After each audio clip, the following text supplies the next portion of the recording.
दोस्तों, welcome back in my YouTube channel HRHP education and motivation से जुड़ी हुई बेसिक शिक्षा से अपडेट्स। इस राज्य में भी पुरानी पेंशन हुई लागू। देखिए, 50 से कम छात्र संख्या के विद्यालयों का संविलियन। मिड डे मील में एल्युमिनियम की जगह स्टील के बर्तन को मिलेगी प्राथमिकता। ओएमआर सीट पर हर शनिवार को निपुण परीक्षा का अभ्यास करेंगे विद्यार्थी।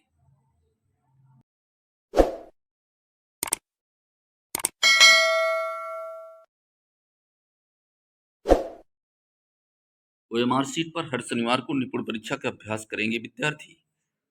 परिषदीय प्राथमिक व उच्च प्राथमिक विद्यालयों के छात्रों की निपुण परीक्षा मुरादाबाद मंडल में 22 और 23 नवंबर को होगी। इसके लिए प्रत्येक शनिवार को विद्यार्थी मार्कशीट पर परीक्षा का अभ्यास करेंगे। एडी बेसिक द्वारा दिए गए निर्देशों के हिसाब से शिक्षकों ने तैयारी शुरू कर दी है। एडी बेसिक का कहना है कि पिछली बार से बेहतर परिणाम प्राप्त करने के लिए यह कवायद की जा रही है। मुरादाबाद जनपद के 1404 विद्यालयों में से पिछली बार सिर्फ 48 विद्यालय ही निपुण हो पाए थे। इसमें भी नगर क्षेत्र का एक भी विद्यालय निपुण नहीं हो पाया था। 28 अक्टूबर को एडी बेसिक श्री बुद्धप्रीत सिंह जी ने जिले के सभी खंड शिक्षा अधिकारियों, डीसी ट्रेनिंग, एसआरजी, ओआरपी के साथ बैठक की थी। निपुण भारत मिशन।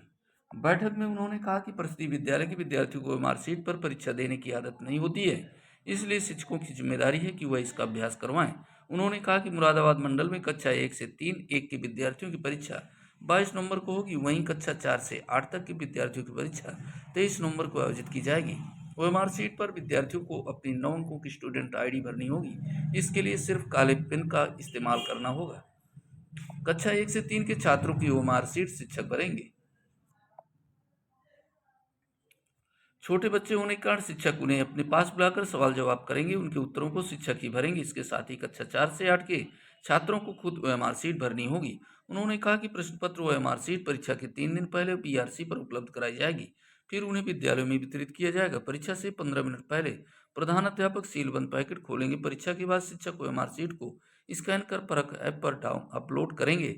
परीक्षा के दौरान निपुण परीक्षा में कक्षा 1 से 3 तक के बच्चों को शिक्षक सवाल समझाएंगे और उसका जवाब बच्चों को ही देना है। परीक्षा में ज़्यादा समय नहीं बचा है, विद्यार्थी परीक्षा के पैटर्न को समझ सके, इसके लिए प्रत्येक शनिवार को मार्कशीट पर अभ्यास करवाने के निर्देश दिए गए हैं। परिषदीय स्कूलों में बच्चों को नए बर्तनों में परोसा जाएगा भोजन। जिले में 1266 परिषदीय स्कूलों का संचालन होता है, जिसमें करीब 1 लाख बच्चे शिक्षा ग्रहण करते हैं। स्कूलों में पहुंचने वाले बच्चों को मिड डे मील के तहत भोजन भी उपलब्ध कराया जाता है। इसके लिए विभाग द्वारा स्कूलों को बर्तन भी उपलब्ध कराए जाते हैं। बर्तनों के टूटने व खराब होने के चलते विभाग ने स्कूलों को नए बर्तन दिए जाने का निर्णय लिया था। इसके लिए छात्र संख्या के अनुसार स्कूलों का बजट का आवंटन भी कर दिया गया। विभाग द्वारा बर्तन खरीदने के लिए एल्युमिनियम के स्थान पर स्टील के बर्तन खरीदे जाने की प्राथमिकता दिए जाने के निर्देश भी दिए हैं।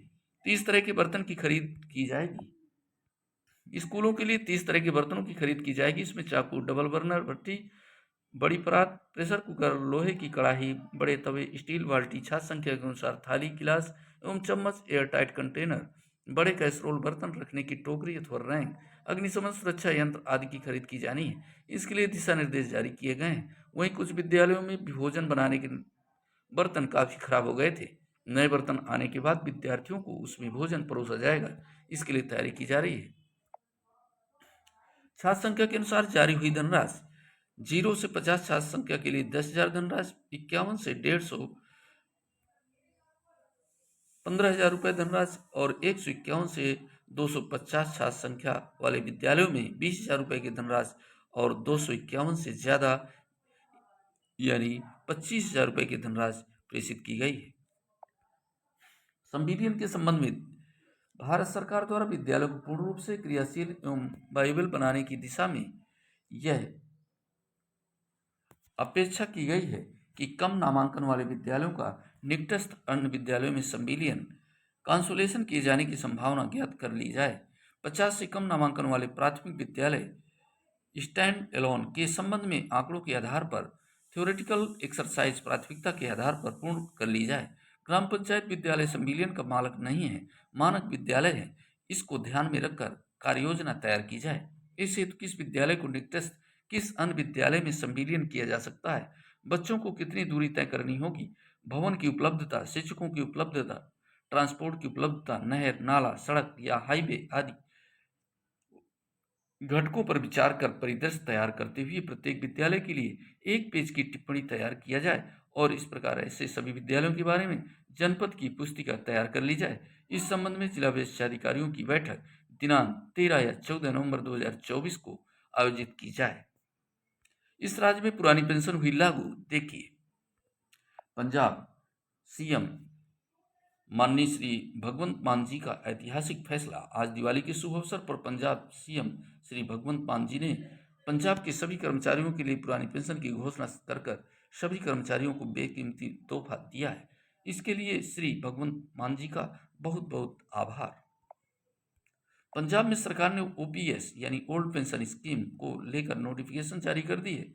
इससे कुल 1,75,000 से अधिक सरकारी कर्मचारियों को सीधा लाभ होगा।